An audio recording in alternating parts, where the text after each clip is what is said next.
Hey guys, what's going on? Carter here.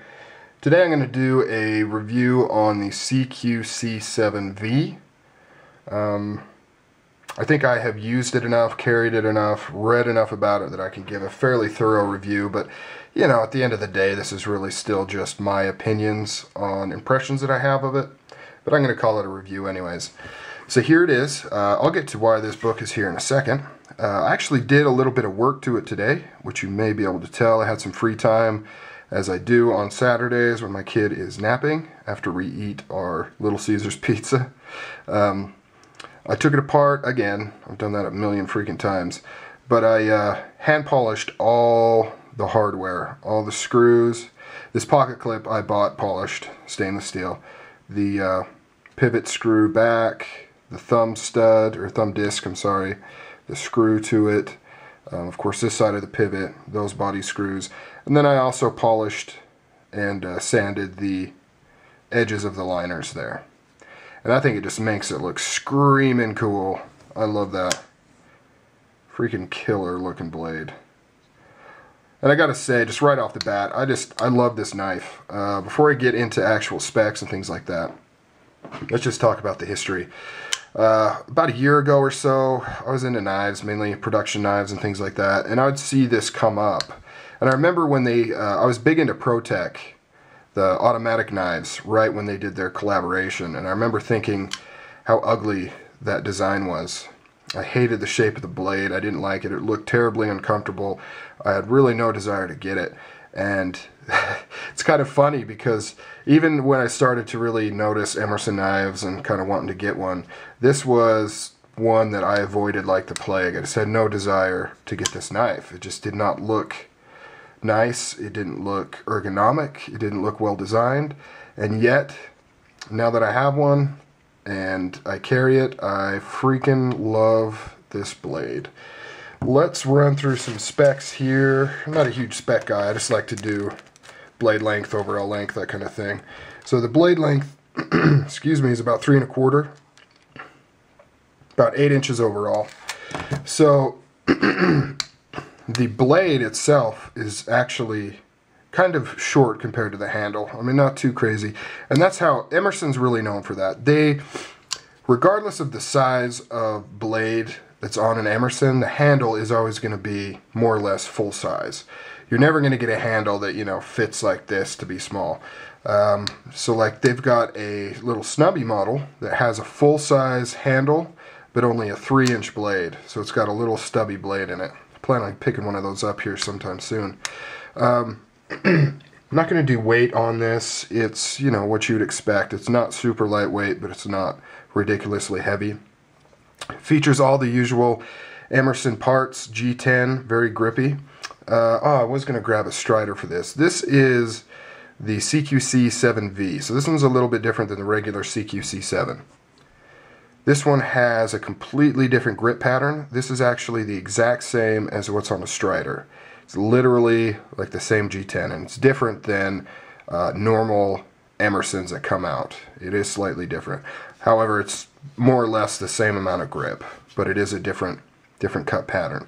So this features the brown G10 instead of the black on the V model. But more importantly, what the V stands for is the V ground blade. So it has the V for the primary bevel and then still a chisel on the edge. And I'm not a huge full chisel fan, so I'm pretty sure that any Emerson I get is going to be a V ground Emerson. That may change. I don't know. We'll have to see. Titanium, nice thick titanium liner on this side, super early lockup. Nylotron washers, 154 cm steel. Stainless steel liner on the opposite side, G10 backspacer. Phillips screws on the body, and flathead screw for the pivot.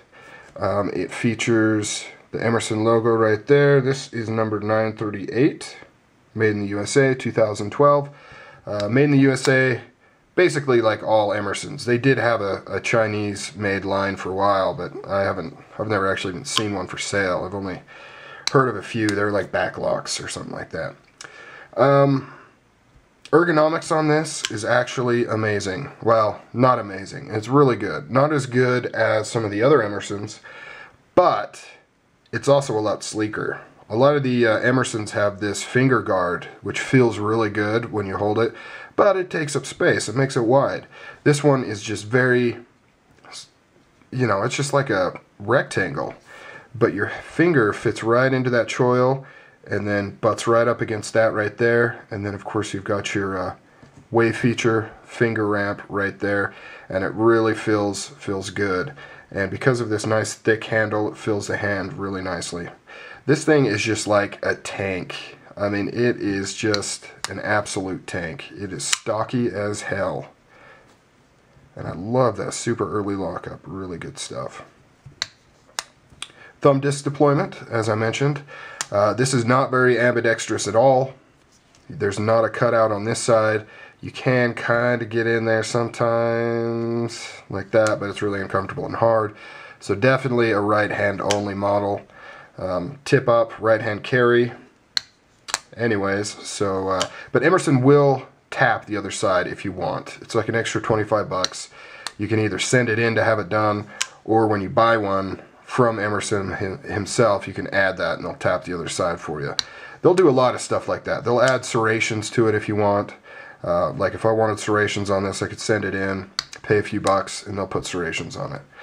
The Emersons feature a warranty on their lockup. So if this were to wear out, I could send it in, get the lockup replaced. Very cool stuff. Let's talk a little bit about the history of this knife here. This was more or less designed pretty much in the mid-80s, so it's been around for a long time. However, the original design was the CQC-6. CQC stands for Close Quarter Combat, and it's more or less the same design. Of course, it had the full chisel, like the regular CQC-7 does. The only major difference was this back part here was kind of, it came to kind of like a point. It wasn't rounded like this, it kind of came to a point. Other than that, though, essentially the same knife. Of course, the original version was what you would expect to see in the custom now. So titanium bolster, micarta, I'm not sure if it was green or not, ATS 34 or 154 cm steel, depending on, you know, the era. I believe the very first ones were ATS 34. And this was actually designed, a lot of people thought the CQC-6 stood for the Model 6, but it actually stands for SEAL Team 6, which was created and headed by this badass right here, Richard Marcinko. This dude is cool. And if you haven't read his books, they're awesome. This first one here is kind of an autobiography type deal, but then he kind of goes off and does more fiction, but it's all based on stuff that he's experienced and stuff he knows and things like that. And basically, I'll just read this rather than try to come up with it completely on my own. But the government, the SEALs came to a guy by the name of Phil Hartsfield because he was using chisel grinds on his fixed blades, and they were interested in that. They came to him for a folding knife, and he said, "Well, I don't do folders, but I do know somebody who does, Emerson." So the basic requirements from SEALs, the SEAL team, was that the knife had to be corrosion resistant, hence the ATS 34 154 cm, designed for easy cleaning on the field, durable enough to be used on a daily basis as a tool, and capable as a weapon should the need arise. So that was the requirements, and this is what Emerson came up with. He went with the Japanese style tanto blade so that it would have a nice thick tip in case prying needed to be done.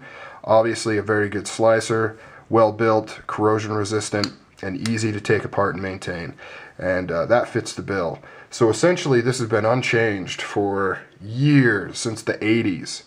I was a little kid when this was thought up and invented, and since then this design has been carried into many battlefields. It's saved lives, it's taken lives, it's prepared food, it's, you know, this design has been through a lot.